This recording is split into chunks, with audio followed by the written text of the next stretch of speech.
기도하면 더 잘 됩니다. 예, 우리 권사님이 기도했듯이 우리 300명에서 500명으로 올라갔습니다. 예, 네이버 크게 열라. 이왕 가는 거 크게 갑시다 한번. 가서 그리고 요즘에 매주마다 이렇게 우리 구장로님하고 또 여러분들이 전도를 해오셔가지고 진짜 조금씩 하나님이 자리를 좀 채워주신 것 같아요. 예. 제가 꿈을 꿨는데 이건 그냥 꿈이에요, 꿈. 우리 교회에 이렇게 제가 모르는 분들이 갑자기 많이 온 거란 말이에요. 그래서 꿈은 꿀 수 있으니까 꿈 꾸고 기도하면서 하면 되니까, 그래서 계속해서 우리가 기도하면서 하나님께서 우리 교회를 통해서 역사해 주시기를 계속해서 기도해 주시기를 바랍니다. 우리 계속해서 사무엘하 말씀을 함께 살펴보도록 하겠습니다. 이 사무엘하는 이스라엘의 위대한 왕 다윗의 상가 그리고 하나님과의 관계를 잘 보여주고 있습니다. 그 가운데 이 오늘 읽은 본문 사무엘하 7장은 성경 전체에서 매우 중요한 가장 중요한 장입니다. 흔히 다윗 언약이라고 불리는 장입니다. 지금 이 시점에서 다윗은 인생에서 가장 최고 정점에 올라와 있습니다. 그러면 인생에서 제일 잘 나갈 때가 지금 이 시점입니다. 가장 전성기라고 할 수 있죠. 오랫동안 이스라엘을 괴롭혔던 블레셋을 물리쳤고 마침내 온 이스라엘을 통일한 통일한 왕이 되었습니다. 나라는 안정되었고 정치적으로도 안정이 되고 또 외세 침입으로부터도 또 안정이 된 그런 상태입니다. 또 예루살렘을 새로운 수도로 또 세우고 또 그곳으로 하나님의 법궤도 안전하게 모시고 왔습니다. 정치적으로도 안정되었고 군사적으로도 굉장히 강해졌습니다. 그래서 주변에 있던 나라들이 다윗을 위해서 왕궁을 지어줬잖아요. 백한목궁을.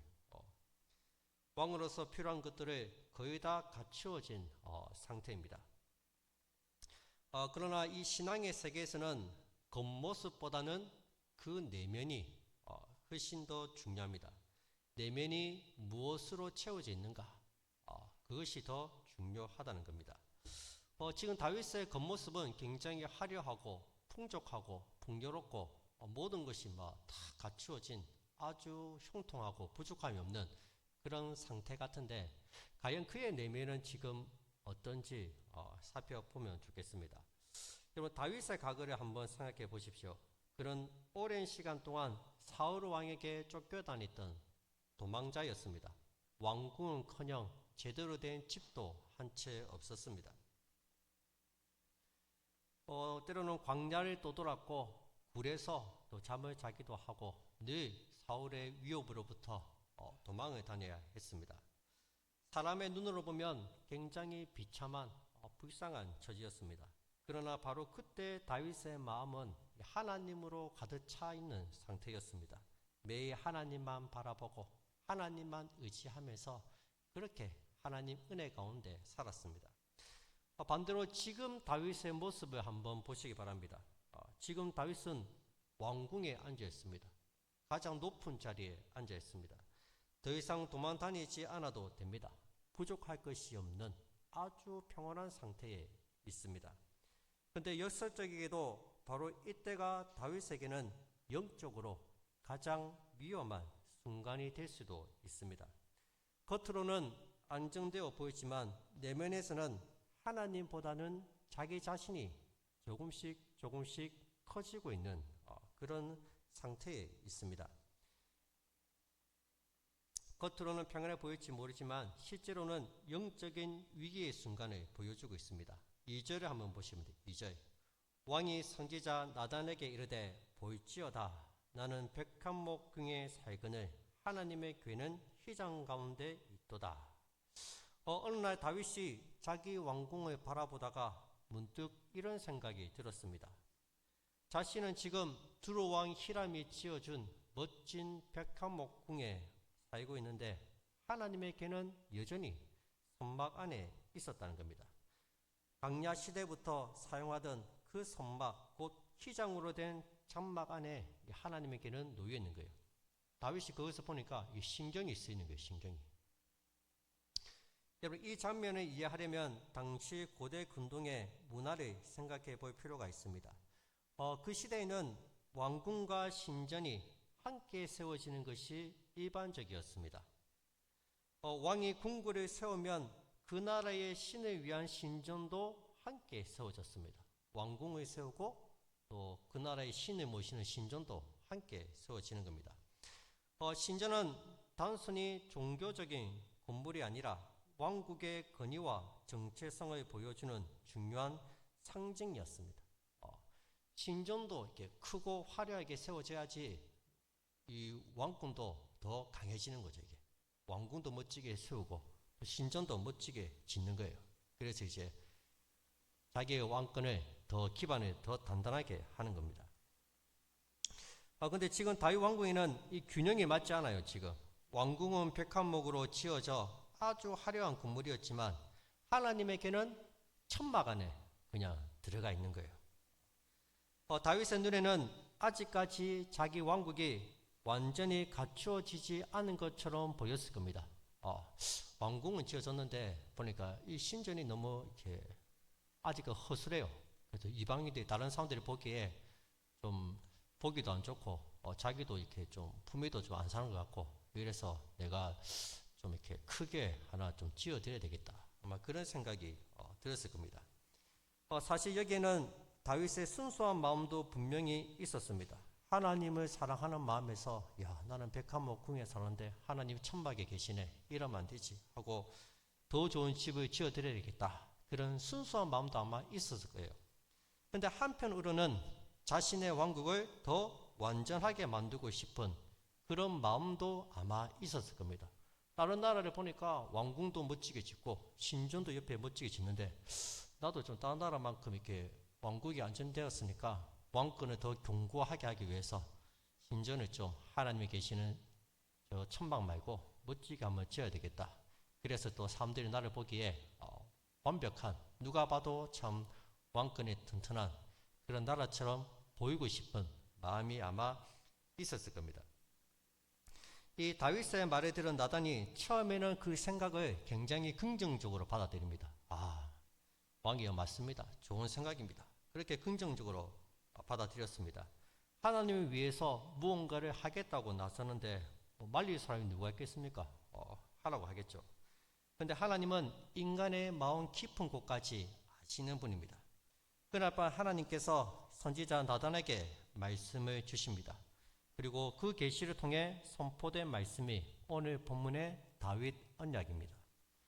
다윗 언약은 크게 두 부분으로 나눌 수 있습니다. 첫 번째는 다윗이 하나님을 위해 성전을 짓겠다고 한 제안을 하나님께서 거절하십니다. 5절 말씀입니다. 5절. 가서 내 종 다윗에게 말하기를 여호와께서 이와 같이 말씀하시되 네가 나를 위하여 내가 살 집을 건축하겠느냐. 다윗의 생각에는 하나님을 위해 성전을 짓는 것이 좋은 일이었습니다. 그러나 하나님은 사람이 집을 지어 드려야 하는 그런 분이 아니라는 것을 분명하게 밝히고 있습니다. 다윗이 하나님을 위해 집을 짓는 것이 아니라 하나님께서 다윗의 집을 세워주시겠다고 말씀하십니다. 11절에 보시기 바랍니다. 여호와가 또 네게 이르노니 여호와가 너를 위하여 집을 짓고. 다윗아, 네가 나를 위해서 집을 짓는 것이 아니다. 네가 나를 통해 네 나라를 세우는 것이 아니다. 오히려 내가 너를 통해 내 나라를 세울 것이다 말씀하고 있습니다. 여러분, 사람들은 쉽게 그런 생각을 많이 합니다. 내가 하나님을 위해서 큰 일을 해드려야 되겠다. 내가 하나님께 무엇을 좀 해줘야 되겠다. 그런 생각을 많이 합니다. 그러나 하나님은 그런 방식으로 일하시는 분이 아닙니다. 시편 127편 1절에 보시면 여호와께서 집을 세우지 아니하시면 세우는 자의 수고가 헛되며 여호와께서 성을 지키지 아니하시면 파수꾼의 깨어있음이 헛되도다. 사람들이 아무리 수고하고 있어도 하나님께서 세워주시지 않으면 다 헛되다고 말씀합니다. 결국 하나님의 일은 하나님이 친히 이루어 가신다는 거예요. 내가 뭔가를 해드려서 되는 게 아니고 하나님께서는 하나님의 일을 친히 하시는 겁니다. 사도행전 17장 25절에 이런 말씀이 있습니다. 사람의 손으로 섬김을 받으시는 것처럼 하지 아니하시나니 이는 만민에게 생명과 호흡과 만물을 친히 주시는 이심이라. 하나님은 어떤 분이십니까? 우리에게 생명도 주시고 호흡도 주시고 모든 만물을 주시는 분이 우리 하나님이십니다. 하나님은 뭔가가 부족하기 때문에 내가 그 부족한 걸 채워드려야 되겠다. 내가 부족한 부분을 보충해 줘야 되겠다. 우리가 하나님을 보살펴주고 채워주는 그런 분이 아니라는 거예요. 오히려 하나님께서 우리에게 모든 것을 다 주시는 분이에요. 오히려 하나님이 우리를 채워주십니다. 우리에게 생명도 주시고 호흡도 주시고 필요한 모든 것을 다 주신 거예요. 우리가 가지고 있는 것, 우리가 누리고 있는 것, 이 모든 것들이 다 하나님이 우리에게 주신 거예요. 우리는 하나님이 주신 것들을 가지고 살고 있는 거예요. 근데 마치 내가 뭔가 좀 이렇게 하는 것처럼, 드리는 것처럼 이렇게 생각해서는 안 된다는 것입니다. 하나님께서 우리에게 생명과 호흡을 주시지 않으면 우리는 살아갈 수도 없고 아무것도 할 수가 없습니다. 여러분, 하나님 나라는 사람이 하나님을 위해서 무엇을 이루어내는 것, 그런 것으로 세워지지 않습니다. 하나님께서 그 사람을 통해 역사하실 때 하나님 나라가 세워지는 것입니다. 성경을 보면 하나님을 이용해서 자신의 왕국을 세우려는 한 사람이 있었습니다. 누구였습니까? 하나님을 이용해서 자기의 왕국을 세우려고 했던 사람, 사울이죠. 사울은 철저하게 하나님을 이용했던 사람입니다. 사울은 하나님을 의지하기보다는 자신의 왕권을 유지하기 위해서 하나님을 도구처럼 이용했습니다. 지금 다윗도 비슷한 처지에 놓여 있다는 거예요. 한때 하나님만 의지하며 살았던 사람이 어느 순간 높은 자리에 올라가니까 힘도 있고 권력도 있고 능력도 생기니까 마치 자기 힘으로 무언가를 해드릴 수 있는 것처럼 생각을 했다는 겁니다. 하나님께 은혜를 받는 자리에서 마치 하나님께 무언가를 베푸는 자리에 있는 것처럼 착각하게 되었다는 것입니다. 그러나 하나님께서는 그 순간 다윗을 멈추게 하시고 분명하게 말씀하십니다. 다윗아, 네가 나를 위해 무엇을 하는 것이 아니다. 네가 너를 통해 내가 너를 통해서 내 일을 이룰 것이다. 내가 너를 통해서 일하는 것이지 네가 나를 통해서 무언가를 해주는 게 아니라는 거예요. 이것이 다윗 언약의 시작입니다. 다윗 언약의 시작. 그래서 하나님께서 말씀하시죠. 내가 집을 지어드리겠습니다. 아니다. 내가 너를 통해 네 왕권을 견고하게 할 것이다. 내가 너를 이스라엘 왕으로서 견고하게 해줄 것이다. 하고 하나님이 약속을 해주신 거예요. 오늘 본문에는 매우 상징적인 대조가 나타납니다. 거니다와 안다라는 두 동사입니다. 이 두 행동을 통해서 이 하나님과 다윗의 상태가 대비됩니다. 6절 7절 한번 보시기 바랍니다.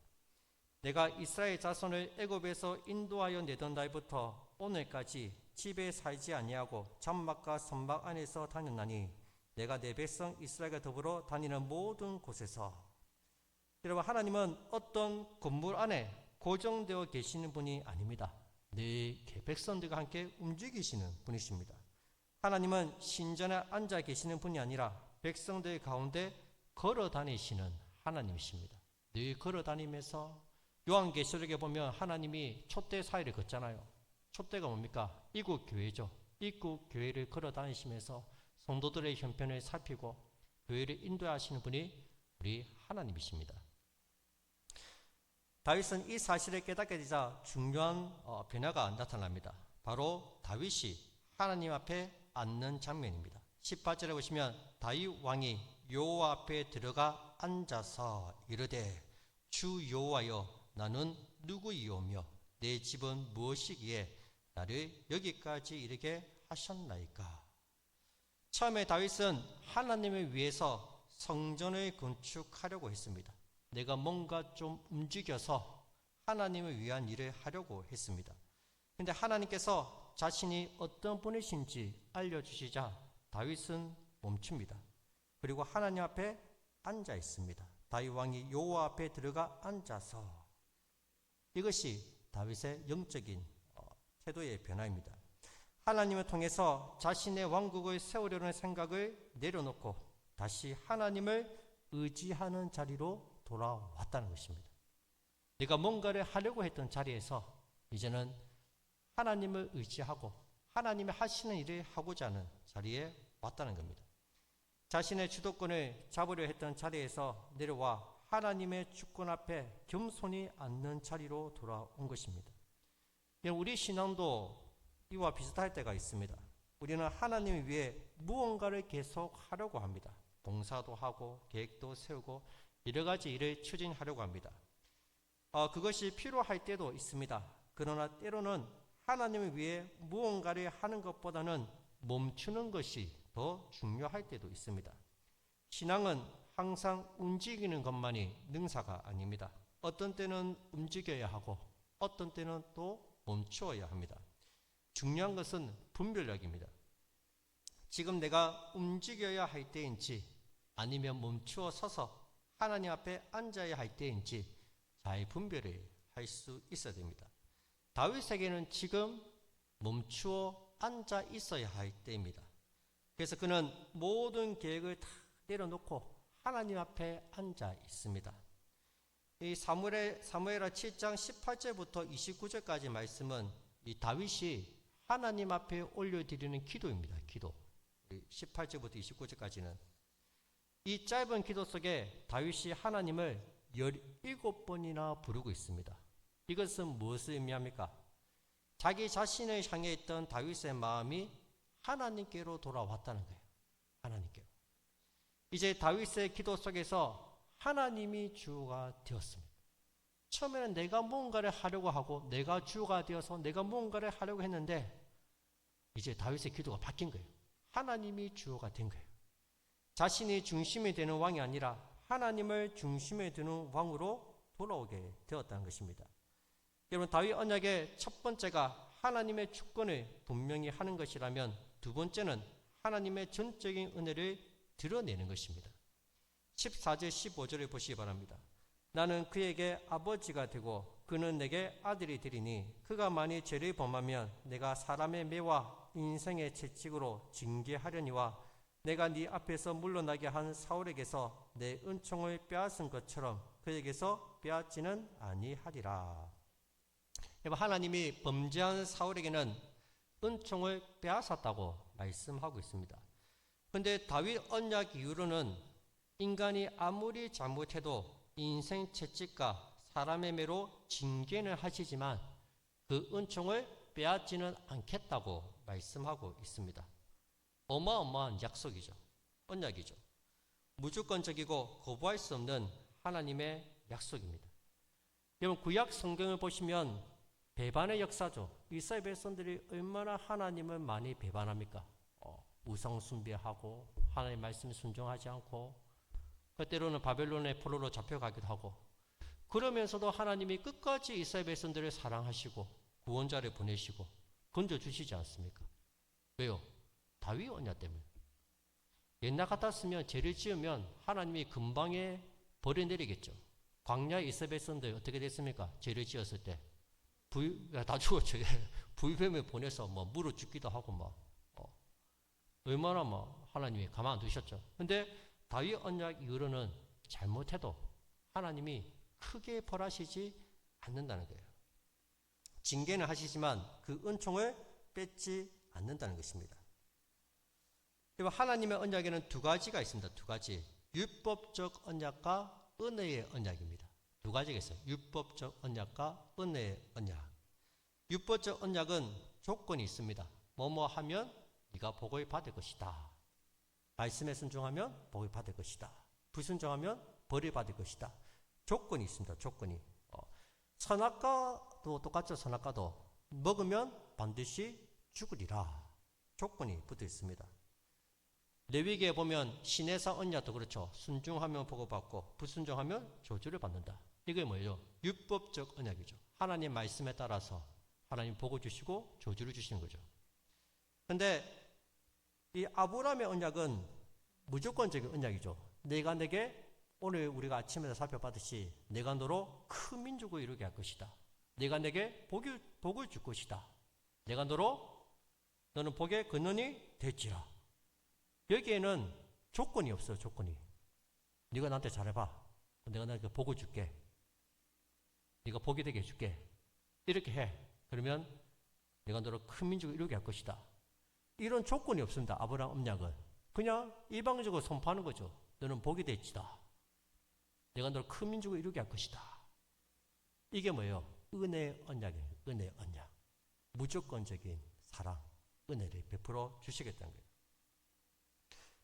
본문의 다윗 언약 역시 전적인 은혜의 언약입니다. 내가 사울에게서 은총을 빼앗은 것처럼 절대로 너에게서 은총을 빼앗지 않겠다 말씀하시는 거예요. 이 은혜 언약 때문에 범죄한 우리를 위해서 누구를 보내셨습니까? 예수님을 보내주신 거예요. 율법적 언약, 레위기 언약이었으면 대반에 우리는 다 죽었습니다. 죄를 지었기 때문에 그 대가를 치러야 됩니다. 근데 은혜 언약을 주셨기 때문에 예수님을 이 땅에 보내주시고 예수님의 십자가에 대신 못 박혀 죽이시고 저와 여러분들을 구원해 주신 거예요. 이게 하나님의 은혜라는 것입니다. 그래서 오늘 다윗 언약은 이러한 전체적인 구속사적 맥락에서 읽어야 되는 것입니다. 그럼 계속해서 다윗의 기도를 한번 보시기 바랍니다. 이제 다윗의 기도가 바뀌었습니다. 아까 얘기했죠. 27절부터 한번 보세요. 만군의 여호와 이스라엘 하나님이여 주의 종의 길을 여시고 이르시기를 내가 너를 위하여 집을 세우리라 하셨으므로 주의 종이 이 기도로 주께 간구할 마음이 생겼나이다. 주 여호와여 오직 주는 하나님이시며 주의 말씀들이 참되시니이다. 주께서 이 좋은 것을 주의 종에게 말씀하셨사오니 이제 청하건대 종의 집에 복을 주사 주 앞에 영원히 있게 하옵소서. 아멘. 여러분, 이것은 단순한 기복적인 기도가 아닙니다. 하나님 말씀에 대한 순종의 기도입니다. 하나님 뭐라 말씀하셨습니까? 내가 하나님 위해서 집을 지어드리겠습니다 하니까 아니다 다윗아, 네가 집을 지어드린 게 아니고 내가 너를 통해서 내 집을 지어주겠다, 내 나라를 세우겠다 말씀하셨습니다. 다윗이 이 말씀을 듣고 거기에 대한 응답을 하고 있는 거예요. 거기에 대한 응답을. 하나님이여 주의 종의 길을 여시고 이르시기를 내가 너를 위하여 집을 세우리라 하셨으므로 주의 종이 이 기도로 주께 간구할 마음이 생겼나이다. 주님 알겠습니다. 주님 말씀대로 하옵소서. 주님의 뜻이 제 삶을 통해 이루어지게 해 주시옵소서. 기도합니다. 여러분, 처음에 다윗은 하나님을 위해 무언가를 해드리려고 했습니다. 그러나 그 안에는 하나님을 통해서 자신의 왕국을 더 완전하게 세우려는 마음이 있었습니다. 그런데 하나님께서 그 마음을 바로 잡아주셨습니다. 그리고 다윗은 하나님 앞에 앉아 있습니다. 하나님을 이용하려는 왕이 아니라 하나님을 의지하는 왕이 되었습니다. 자신이 주도하려는 왕이 아니라 하나님께 순종하는 왕으로 돌아온 것입니다. 우리의 신앙도 이와 같아야 됩니다. 신앙생활은 우리가 열심히 노력해서 하나님께 무언가를 해드리고 그 대가로 복을 받아내는 그런 관계가 아닙니다. 기도를 많이 하고 봉사를 많이 해서 내가 하나님을 움직이고 하나님께 복을 받는 그것이 신앙이 아니라는 거예요. 오히려 그 반대입니다. 하나님께서 먼저 우리를 부르셨습니다. 하나님께서 우리에게 믿음을 주셨습니다. 그리고 하나님께서 우리를 통해 하나님의 나라를 이루어 가십니다. 우리는 하나님을 위해 무엇을 해드리는 사람들이기 전에 하나님께 쓰임받는 사람들이라는 것입니다. 그래서 우리 신앙의 중심은 언제나 하나님, 내가 주님을 위해 무엇을 하겠습니다. 그것이 아니라 하나님, 나를 통하여 일하여 주시옵소서. 나를 통해서 하나님 나라를 확장시켜 주시옵소서. 이렇게 기도하고 고백할 수 있어야 된다는 것입니다. 우리 교회도 마찬가지입니다. 하나님, 우리 교회가 하나님을 위해서 큰 일을 하고 싶습니다. 주님을 위해서 우리가 헌신하고 충성하고 싶습니다. 그게 아니고 하나님, 우리 교회를 사용하여 주시옵소서. 우리 교회가 하나님께 사용받고 싶습니다. 우리 교회가 하나님께 쓰임받고 싶습니다. 이곳에 교회를 세우신 하나님의 목적이 있지 않습니까? 하나님, 우리 교회를 사용하여 주시옵소서. 그렇게 기도를 해야 된다는 거예요. 내가 무언가를 해드리겠다는 것이 아니라 하나님이 나를 사용해서 하나님의 역사를 이루어달라고 기도해야 된다는 것입니다. 우리 가정도, 우리 자녀들도 마찬가지입니다. 우리가 하나님께 쓰임받게 해달라고 기도를 해야 된다는 거예요. 하나님, 내가 주님을 이용하는 인생이 아니라 주님께 쓰임받는 인생이 되게 하여 주시옵소서. 내가 주도하는 인생이 아니라 하나님께서 우리를 주도하시는 그런 인생이 되게 하여 주시옵소서. 그렇게 우리의 기도가 바뀌어야 된다는 거예요. 내가 주어가 돼서는 안 되고 하나님이 주어가 되어야 된다는 겁니다. 여러분, 기도하실 때 늘 그 기도를 하시기 바랍니다. 하나님, 부족하지만 우리 교회를 통하여 역사하여 주시옵소서. 모자라지만 우리 교회를 통하여서 하나님 나라 확장시켜 나가는데 우리 교회를 사용하여 주시옵소서. 우리 가정을 사용해 주시고 우리 자녀들을 사용해 주셔서 하나님 나라에 귀하게 쓰임받는 저희들이 다 될 수 있도록 주님께서 역사해달라고 그렇게 기도하고 나가야 됩니다. 내가 왕국을 세우는 사람이 아닙니다. 하나님께서 우리를 통해 하나님 나라를 세우게 해달라고 간절히 기도해야 됩니다. 그렇게 하나님을 의지하며 하나님 말씀에 순종하며 살아갈 때 하나님께서 다윗을 통해 역사하셨던 것처럼 우리 교회를 통해서 우리 가정을 통해서 역사하실 줄을 믿습니다. 그러기 위해서는 먼저 우리가 다윗처럼 하나님 앞에 앉을 줄 알아야 됩니다. 멈춰 서서 하나님을 바라보고 하나님을 의지하면서 하나님의 주권을 인정하는 자리로 돌아와야 됩니다. 그때 하나님께서 우리를 통해 더 크고 놀라운 일을 이루실 줄 믿습니다. 저는 늘 기도합니다. 하나님, 내가 능력이 있어서 우리가 열심히 해서 어떻게 하는 것이 아니라 하나님, 우리를 사용해 달라고 우리에게 힘을 주시고 능력을 주셔서 우리를 통해서 하나님의 나라가 확장시켜 주시고 우리를 통해서 하나님의 영광이 드러날 수 있도록 하나님, 우리 교회를 사용해 주시고 우리 성도들을 사용해 주시고 우리 자녀들을 사용해 달라고 그렇게 기도하시기 바랍니다. 기도할 때 하나님께서 사용하시면 끝나는 거잖아요. 하나님이 들어서 사용하시면 되지 않습니까? 그렇게 하나님께 귀하게 쓰임받는 우리 모든 성도님들이 다 되시기를 주님으로 축복드립니다. 네, 같이 찬 드리고 함께 기도하겠습니다. 우리 사용하소서 찬 드리겠습니다.